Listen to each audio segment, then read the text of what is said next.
திரு பாலகுமாரன் அவர்களின் உடையார் பகுதி 4. அடடே, தலைக்கோலி! அப்படியானால் நாட்டியத்தில் மிகச் சிறந்தவள் என்று அர்த்தமல்லவா?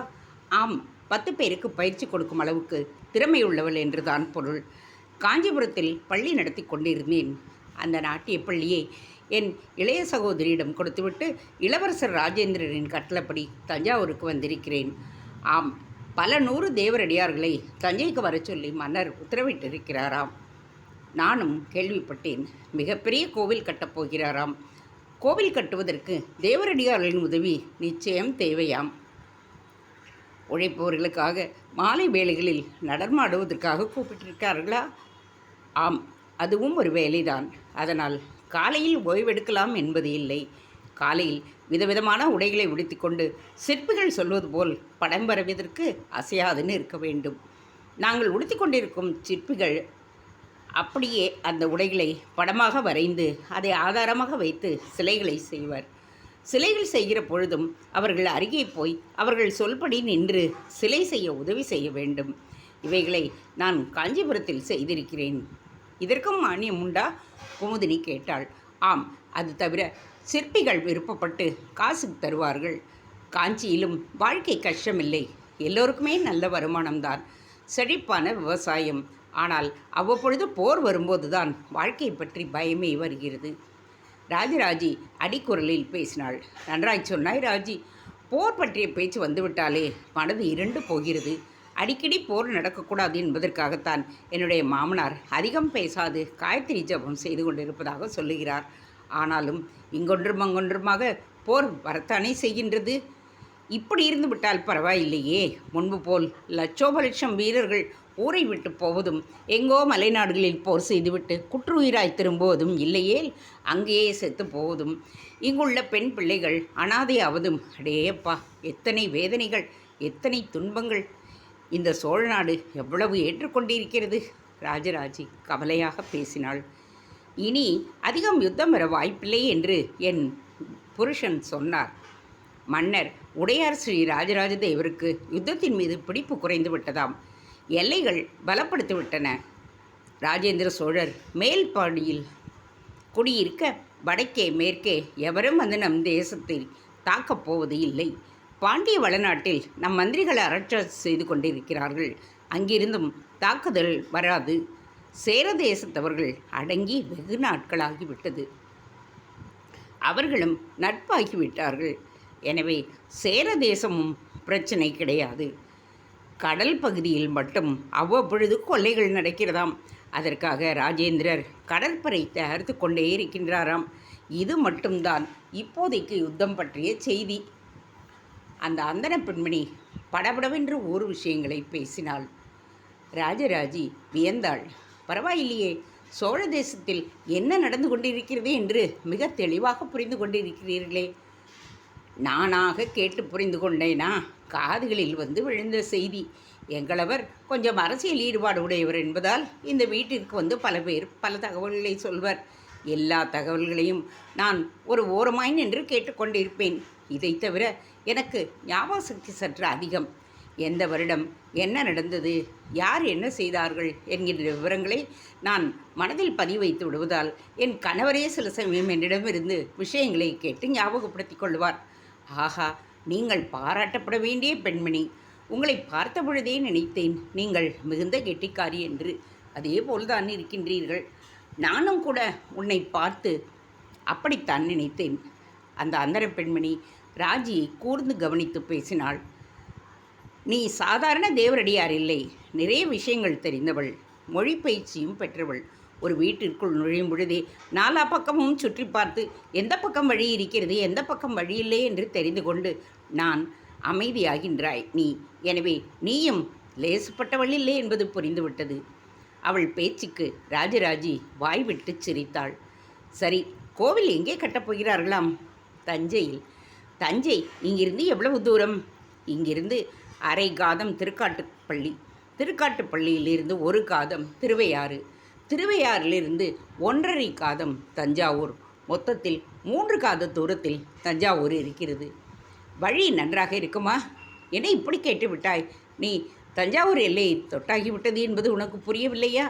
வழி நெடுக ஆங்காங்கே செழிப்பான கிராமங்கள், வேளாளர் குடியிருப்புகள், வியாபார ஸ்தலங்கள், அக்ரஹாரங்கள், கோயிலைச் சுற்றியுள்ள சில குடியிருப்பு இடங்கள் என்று ஏதாவது வந்து கொண்டே இருக்கும்.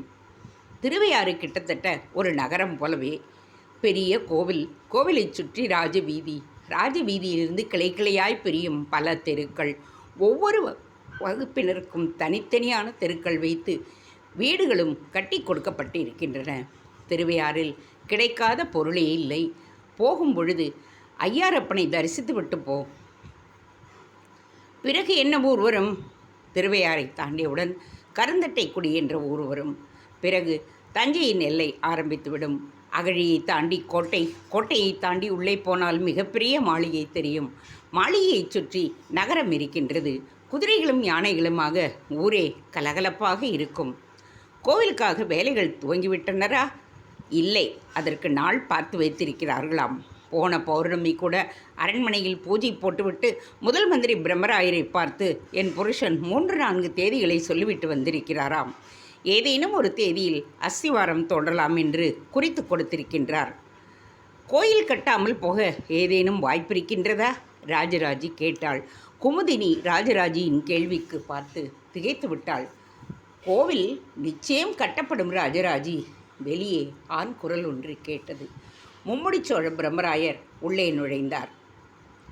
சோழ ராஜ்யத்தின் சேனாதிபதியும் சுந்தர சோழர், உத்தம சோழர், ராஜராஜர் என்று 3 சோழ பேரரசர்களுக்கும் துணையாக நின்று மும்முடி சோழ பிரம்மராயர் என்று பெயர் பெற்றவரும், மிகுந்த கெட்டிக்காரரும், அனுபவஸ்தரும், அமைதியானவரும், சோழ தேசத்திற்காக தன் வாழ்க்கையை அர்ப்பணித்தவரும், எந்த நேரமும் மக்கள் நலனியே நாட்டமாக இருப்பவரும், எவரிடமும் பாரபட்சமில்லாமல் நடந்து கொள்பவரும், அளந்து நிதானமாக பேசுகின்றவரான கிருஷ்ணராமன் என்ற பெயர் கொண்ட பிரம்மராயர் வாயில்படியில் நின்று கொண்டு நடுக்கூடத்தில் கைகட்டி நின்று பேசுகின்ற தேவரடியார் தளிச்சேரி பெண் ராஜராஜியை உற்று பார்த்தார்.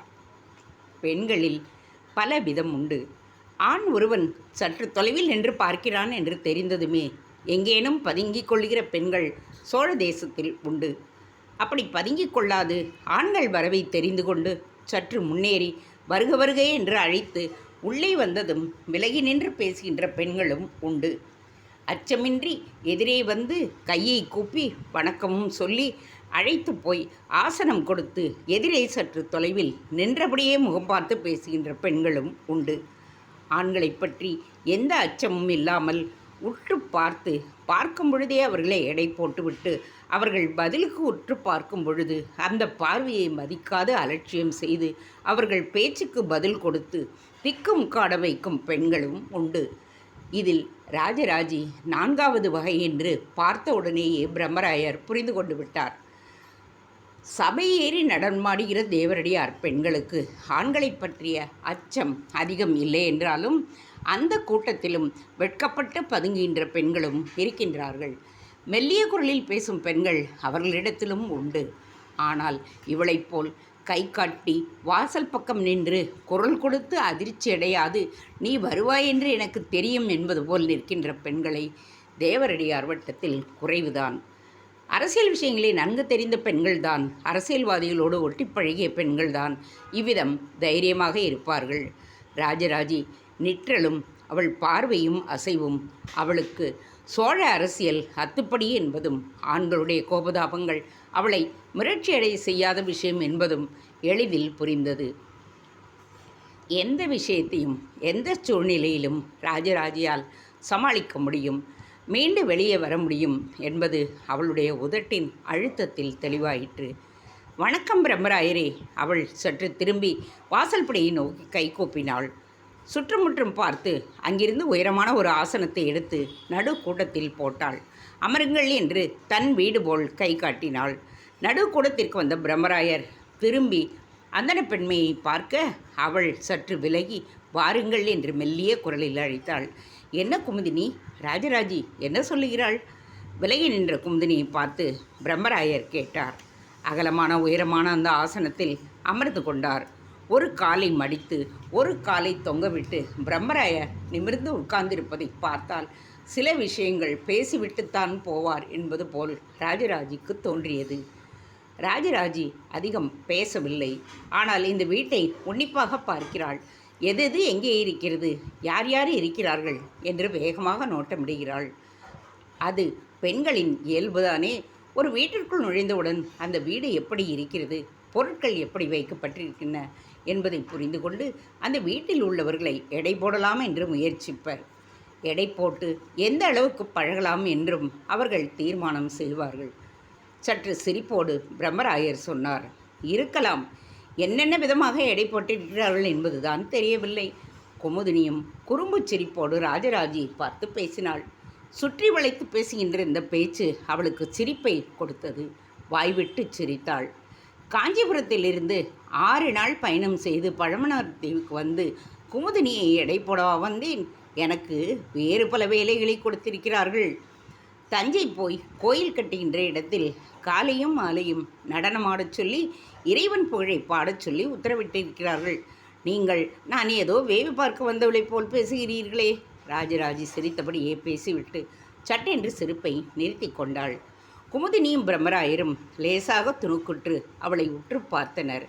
ராஜராஜி, உன்னை வேவுக்காரி என்றும் நீ ஏதோ அந்நிய தேசத்து பெண் போலவும் நான் நினைக்கவில்லை. சோழ தேசத்திற்காக நீ உன் உடல், பொருள், ஆவி அனைத்தையும் தருவாய் என்று எனக்கு தெரியும். இந்த மண் மீதும் நம்முடைய மன்னர் மீதும் நீயும் உன் குழுவும் எத்தனை பிரியத்தோடு இருக்கிறீர்கள் என்பதை நான் அறிந்திருக்கின்றேன். ஆனாலும் திருவையாறு தாண்டி வரவேண்டிய நீங்கள் பழமநேரி பக்கம் வந்ததுதான் சற்று கவலையாகிவிட்டது. அதைவிட பெரிய வியப்பு, உங்கள் வருகை தெரிந்து மன்னர் அங்கே வந்திருக்கின்றார், உங்களை எதிர்கொண்டும் இருக்கின்றார். அப்படியானால் நீங்கள் திருவையாறு இல்லாமல் பழமநேரி பக்கத்தில்தான் 6 தாண்டுவீர்கள் என்று அவருக்கும் சொல்லப்பட்டு தான் இருக்கிறது. ராஜராஜி, நான் இந்த தஞ்சை நகரத்தின் காவலன், சோழ தேசத்தின் சேனாபதி. நான் அறியாமல் இங்கே எதுவும் அசைந்துவிட முடியாது. எனக்கு தெரியாமல் இங்கு எதுவும் நடக்கக்கூடாது. நீயும் நானும் சோழ தேசத்தின் மீது அக்கறை உள்ளவர்களேனும் எதிரெதிராக வேலை செய்கின்றோமோ என்று ஒரு பயம் எனக்குள் சொல்லுகிறது. ஏன் பழமநேரியில் 6 தாண்டினீர்கள்? அவ்வளவு தொலைவு எதற்காக வண்டியை ஓட்டி கொண்டு வந்தீர்கள்? அரசருக்கு வேறென்ன செய்திகளின் நிமிர்க்கின்றன? ராஜராஜியை பார்த்து பிரம்மராயர் கேட்டார். அங்கு மௌனம் நிலவியது. குமுதினி தொண்டையை கனைத்து, நான் வேண்டுமானால் பின்கட்டுக்கு போய்விடட்டுமா? மெல்லிய குரலில் அவள் கேட்க, இந்த கேள்விக்கு நீ பதில் சொல் என்பது போல் ராஜராஜை பிரம்மராயர் பார்த்தார். அவசியமில்லை குமுதினி, பிரம்மராயின் உளவுப்படையைச் சேர்ந்தவள் என்பது எனக்கு தெரியும். பிரம்மராயின் உளவுப்படையில் அந்தர பெண்களுக்கு கூட பங்கு உண்டு என்பது புதிதல்ல. சிறு குழந்தையும் அப்பாவியாக தோற்றமளிக்கும் வேளாளர்களையும், போர் வீரர்களையும், வியாபாரிகளையும், தச்சர்களையும், கொல்லர்களையும் தனித்தனியே பயிற்றுவித்து அவரவருக்கு உழவுகளுக்கான அடையாளம் கொஞ்சம் கொடுத்து சோழ தேசம் முழுவதும் பிரம்மராயர் பரப்பி வைத்திருக்கிறார் என்பதும் மற்ற உளவாளிகளுக்கு தெரியும். எதற்கு இந்த விதம் ஒருவரை ஒருவர் உளவு பார்க்க வேண்டும் என்று அலுப்பு வந்தாலும் சோழ தேசத்தின் நன்மைக்காகத்தான் நீங்கள் இதை செய்கிறீர்கள் என்பதை அரசியல் தெரிந்த எல்லோருமே புரிந்து வைத்திருக்கின்றோம். நீங்கள் இங்கு வருவீர்கள் என்று எனக்கு தெரியும். ஒருவேளை நீங்களும் நானும் பேசுவதை இங்கு வேறு எவரும் கேட்பதற்கு வாய்ப்பிருக்கிறதா என்ற பயத்தில்தான் இந்த வீட்டில் உள்ள எல்லா பாகங்களையும் நான் உற்று பார்த்தேன். 2 பக்கமும் வாசல் வைத்து 4 பக்கமும் ஜன்னல் வைத்து இந்த வீடு ஒற்றர்களுக்கான பாதுகாப்பே இல்லாமல் இருக்கின்றது. ஆனாலும் இங்கே உங்களின் ஒற்றர் ஒருவர் குடி வைத்திருக்கிறீர்கள். குமுதினி, குமுதினியின் கணவர், குமுதினியின் அப்பா எல்லோருமே உங்களுடைய ஒற்றைப்படை சேர்ந்தவர்கள் என்பதும் ராஜராஜ சோழருக்கு தெரியும். ராஜேந்திர சோழர் இவர்களை பற்றிய விவரங்களை எனக்கு கொடுத்துதான் அனுப்பியிருக்கிறார். உன்னை இங்குதான் தங்க வைப்பார்கள், அந்த பெண்ணை விட்டுத்தான் பேச வைப்பார்கள் என்று கூட சொன்னார். அந்த விதம்தான் இங்கு எல்லாமே நிகழ்ந்திருக்கிறது. பெயருக்கு 3 தேவரடியார்களை இங்கு கொண்டு வந்து விட்டுவிட்டு மற்றவர்கள் எல்லாம் வேறு இடத்தில் உட்கார வைத்துவிட்டு என் வருகைக்காக குமுதினி காத்து கொண்டு இருந்திருக்கிறாள். வந்தவுடனேயே உள்ளே இழுத்து கொண்டு போய்விட்டாள். எனவே இங்கு நான் சோதிக்கப்பட்ட பிறகுதான் தஞ்சை மாநகருக்குள் அனுமதிக்கப்படுவேன் என்பதும் நான் அறிந்த ஒன்றுதான். ராஜராஜி மிகவும் நிதானமாக பேசிக்கொண்டு போனாள். குமுதினியும் பிரம்மராயரும் அசையாது கேட்டுக்கொண்டு இருந்தனர். உங்களுக்கு சொல்ல 3 செய்திகள் இருக்கின்றன. இந்த கோயில் கட்டும் விஷயங்கள், இளவரசர் ராஜேந்திரருக்கு சிறிதும் பிடிக்கவில்லை. எல்லையில் பாதுகாப்பற்று இருக்கின்றன.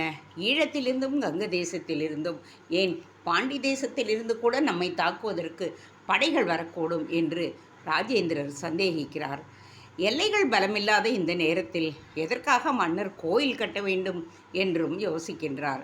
செங்கல் கட்டிடங்களை கருங்கல் கட்டிடங்களாக மாற்றுவது பற்றி அவருக்கு எந்தவிதமான ஆட்சேபனையும் இல்லை. ஆனால் வரைபடத்தில் கண்டது போல் 4 பனை உயரமுள்ள ஒரு தனி விமானத்தை எழுப்புவதென்றால் எவ்வளவு வருடங்கள் பிடிக்கும் என்று கேட்கின்றார். எத்தனை ஆட்கள் வேண்டும், எங்கிருந்து கல் எடுக்கப்படும் என்றெல்லாம் யோசித்து இது தேவைதானா என்று கேள்வி கேட்கிறார். இதை தவிர இன்னொரு செய்தியும் உண்டு. செம்பியன் மாதேவியின் உடல்நிலை கவலைக்கிடமாக இருக்கிறது. நாங்கள் வருகிற பொழுது திருவக்கரையில் 3 நாட்கள் தங்கினோம். செம்பியன் மாதேவி அங்குதான் காளி கோவில் கட்டி கொண்டிருக்கின்றார். அவர்கள் உடம்பு இளைத்திருக்கிறது. எழுந்து நின்றால் தலை சுற்றுகிறது. கண்கள் வீங்கி இருக்கின்றன. சற்று நேரம் உட்கார்ந்தால் கூட காலில் நீர் கோர்த்து விடுகிறது. கால் நாழிகைக்கு ஒரு முறை எழுந்து சற்று நடந்துவிட்டு உட்காருகிறார். காளிக்கோவில் கட்டுமான பணி முடியும் தருவாயில் இருக்கிறது. செம்பியன் மாதேவியின் மனநிலை எப்படி இருக்கிறது? புலம்புகின்றார். அதிகம் தனக்குத்தானே பேசிக்கொள்ளுகிறார். அப்படி பேசுவதை யாரேனும் கேலி செய்து விடுவார்கள் என்று ஆசனத்தை காளி சிலைக்கு முன்பாக போட்டுக்கொண்டு காளியிடம் பேசுவது போல் உரக்க பேசுகிறார். மனநிலை லேசாக பாதித்திருப்பதை உணர முடிகின்றது. பார்வையில் கூர்மை மழுங்கி வருகிறது.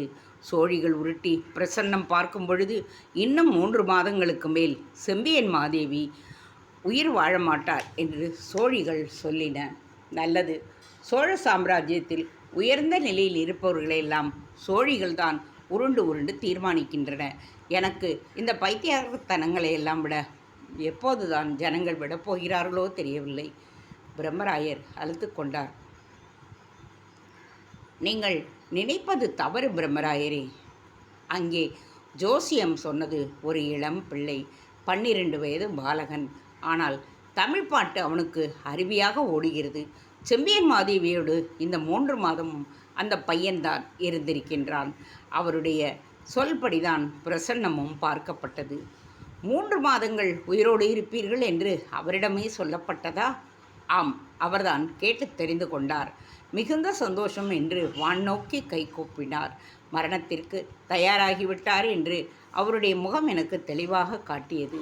எனவே சோழ தேசத்தில் எந்த தலை விஷயமும் நல்ல விஷயம் ஆரம்பிக்கும் முன்னால் செம்பியன் மாதேவி அவர்களை மனதில் வைத்து கொள்வது நல்லதென்று தோன்றுகின்றது. நல்லது, செம்பியன் மாதேவியை பற்றி செய்தியை ராஜேந்திரருக்கு தெரிவித்து விட்டாயா? அடுத்த 2 நாட்களில் செய்தி அவருக்கு போய்விட்டது. செம்பியன் மாதேவி பற்றி ராஜேந்திரர் நினைக்கிறார். அவருக்கு மாதேவி செய்கிற செலவுகள் பிடிக்கவில்லை. பண்டாரத்தில் கை வைத்து பொன்னை அள்ளி கொண்டு போவதில் விருப்பமில்லை.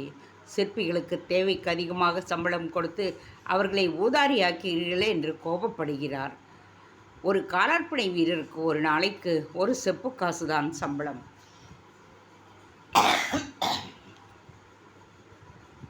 ஆனால் ஒரு சிற்பி அன்று வேலை செய்தாலும் செய்யாவிட்டாலும் 2 அல்லது 2.5 செப்பு காசுகளை சம்பாதித்து விடுகிறார்.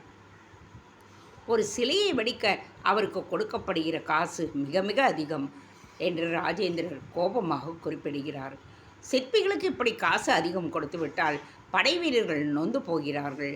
வேலையும் கத்தியையும் வீசிவிட்டு சுத்தியலும் மொழியையும் எடுத்துக்கொண்டு பாறையில் கோடு போடலாமே என்று சொல்லுகிறார்கள். குறிப்பாக திருவக்கரை சிற்பிகளுக்கு அதிகமாக சம்பளம் கிடைக்கிறதாம். பூமியிலிருந்து கல் தோண்டி யானையை வைத்து இழுத்து கொண்டு வருகிறவர்களுக்கு சிலை செய்பவர்களோட அதிக காசு கிடைக்கிறது. பெரிய பாறையை எடுத்துக்கொண்டு வந்துவிட்டால் அதை பார்த்து வியந்து போய் என்ன கொடுக்கிறோம் என்று தெரியாமல் செம்பியன் மாதேவி அள்ளி அள்ளி கொடுத்து விடுகிறார்.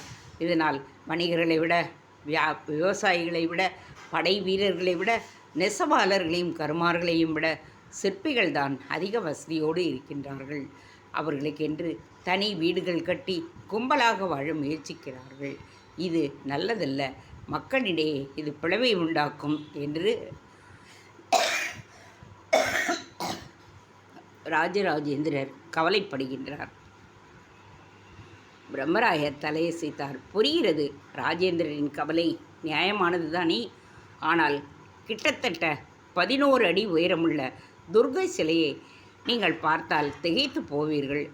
திருவக்கரை காளி சிலை அவ்வளவு அழகு. அரை பத்மாசன நிலை, ஒரு காலை தொங்கவிட்டு இன்னொரு காலை மடித்து அதே நேரத்தில் வெட்டி விடுவேன் என்று எழுந்திருக்கிற ஒரு வேகத்தோடு, பல கைகளோடு, லேசான கண்டிப்பு நிறைந்த பார்வையோடு, விதவிதமான ஆயுங்களோடு, மிகப்பெரிய கற்பூர ஜோதி கண்கள் கன்னத்தில் உதட்டில் தெரிக்கும்படியாக வடிவழகோடு செய்யப்பட்டிருப்பதை பார்த்தால் எத்தனை கொடுத்தாலும் ஈடாகாது என்று தான் தோன்றுகின்றது. குமுதினி உரத்த குரலில் பரவசமாக பேசினாள். நானும் கேள்விப்பட்டேன் வக்ரகாளி மிக அழகாக அமைந்திருக்கிறது என்று. இப்போது அங்கே என்ன நடந்து கொண்டிருக்கிறது? பிரம்மராயர் ராஜராஜியை கேட்டார். காளி சிலையை நெல்லில் குவித்து வைத்திருக்கிறார்கள். சிலை பெரிதாக இருப்பதால் அரைப்பனை உயரத்திற்கு நெல் குவிக்க வேண்டியதாயிற்று. சற்றும் எல்லா வேளாளர்களிடமிருந்தும் நெல் வாங்கி சிலையின் மீது போட்டப்பட்டிருக்கிறது. எனவே திருவக்கரை பக்கம் நெல் கிடைப்பது சற்று கடினமாக இருக்கிறது. காஞ்சிபுரத்திலிருந்தும் செய்யாறிலிருந்தும் நெல் வருவதற்கு ஏற்பாடு செய்யப்பட்டிருக்கிறது. திருப்பாதிரி புலியூரிலிருந்தும் திரிவதியிலிருந்தும் நெல் வண்டிகள் வர துவங்கிவிட்டன. ஆனால் செம்பியன் மாதேவி ஒற்றைக்கு இரட்டை விலை கொடுத்து அந்த நெல் வண்டிகளை வர சொல்லி இருக்கிறார்கள். ஊரில் எல்லா பண்டாரங்களும் விலைகளும் உயர்ந்து இருக்கின்றன. மக்கள் முணுமுணுக்க துவங்கிவிட்டனர். அதிகம் பாதிக்கப்படுவது விவசாயிகள்தான் என்று பேசிக்கொள்கிறார்கள். இதைவிட முக்கியமான செய்தி வேறு ஏதாவது உண்டா? உண்டு. என்ன அது? பிரம்மராயர் கவலையோடு கேட்டார். மாமன்னரே, மூத்த சகோதரர் ஆதித்த கரிகாலன் அவர்கள் கொலை செய்யப்பட்டதை ராஜேந்திர சோழனும் நாட்டிய நாடகமாடிய தாயார் செய்ய சொல்லி இருக்கிற போன பௌர்ணமி அன்று அது அரங்கேறியது. நாடகத்தை பார்த்து கொண்டே இருந்த ராஜேந்திரர் திடீரென்று கதறி அழுதார். நாட்டிய நாடகத்தை நிறுத்தச் சொல்லிவிட்டு சபையிலிருந்தே வெளியேறிவிட்டார். குதிரை ஏறி 6 வீரர்கள் பின்தொடர வீரநாராயணபுரம் ஏரிக்கு போவதாகவும், அங்கு போய் எந்த இடத்தில் ஆதித்த கரிகாலனுடைய உடம்பு மிதந்ததோ அந்த இடத்தை பார்த்து கை கெட்டியவரை வெகுநேரம் நின்றதாகவும் தனக்குத்தானே பேசிக்கொண்டதாகவும் தகவல் தரப்பட்டது. எவ்வளவு மோசமான இழிவான ஒரு கொலை நடந்திருக்கிறது.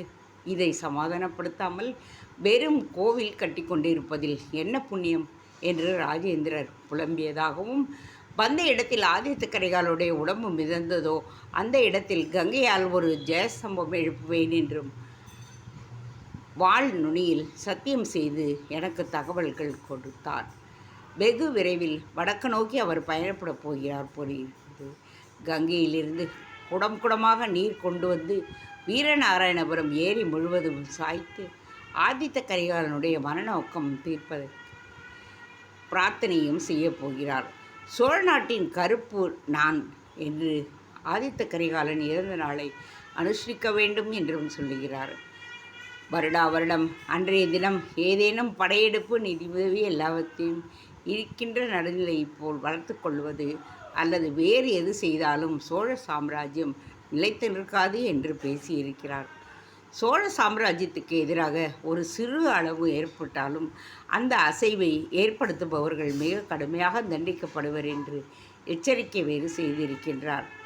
இதை உங்களுக்கும் மன்னருக்கும் தெரிவிக்க எனக்கு கட்டளையிடப்பட்டிருக்கிறது. உங்களுக்கு கட்டளையிட்டது யார்? பிரம்மராயர் சற்று வேகமாக கேட்டார். இளவரசர் ராஜேந்திர சோழனின் அணியார் பறவை நாச்சியார் இதை உங்களிடம் சொல்லச் சொன்னார். ராஜராஜி சொல்ல பிரம்மராயர் கண்களை மூடி முகம் சுருக்கினார். ஏன், எதற்காக முகத்தை சுருக்குகிறீர்கள்? ராஜராஜி கூர்மையாக அவரை பார்த்தபடியே கேட்டார். சோழ தேச அரசியல் இப்பொழுது படர் வீரர்கள் கையிலோ அல்லது சேனாதிபதிகளின் கையிலோ இல்லை. முற்றிலும் தேவரடியார்களின் கைக்கு போய்விட்டது என்று தோன்றுகிறது என்று அலுப்போடு சொன்னார். இந்த வார்த்தையை நீங்கள் சொல்வீர்கள் என்று எனக்கு தெரியும். எனக்கு செய்தி சொல்லி அனுப்பிய பறவை நாச்சியாருக்கும் தெரியும். இதை சொன்னவுடனேயே உங்களுக்கு ஒரு பெயரை சொல்லியும் எனக்கு உத்தரவு இருக்கிறது. என்ன பெயரை சொல்லப் போகிறீர்கள்?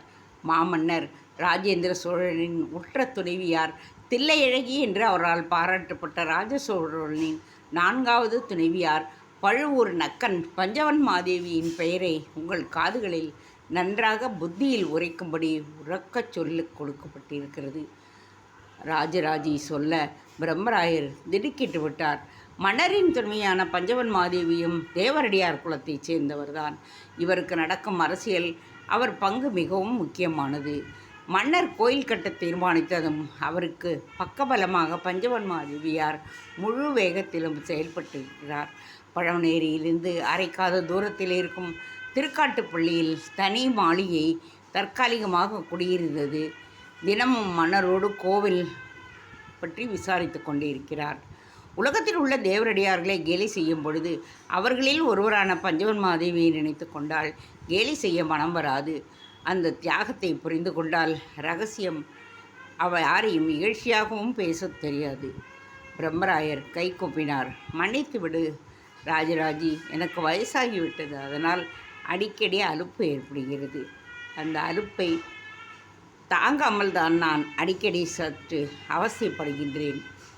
வடப்பக்கத்திலிருந்து வீசும் பனிக்காற்றை தடுத்து நிறுத்தும் இமயம் போல தமிழகத்தில் அந்நியரின் தலையீடு இல்லாமல் உயர்ந்து நின்று காப்பாற்றி வரும் பிள்ளைமாரிடம் பிரம்மராயரும் வருத்தப்பட்டு பேசியது ராஜிக்கு வேதனையாக இருந்தது. குமுதினி அதைவிட வேதனைப்பட்டாள். கவலையோடு பிரம்மராயரை பார்த்து கொண்டிருந்தாள். வாசலில் மன்னர் வருகிறார் என்று சிறு பறை முழக்கம் கேட்டது. மூவரும் பரபரப்பு ஆனார்கள். தேங்க்ஸ் ஃபார் வாட்சிங்.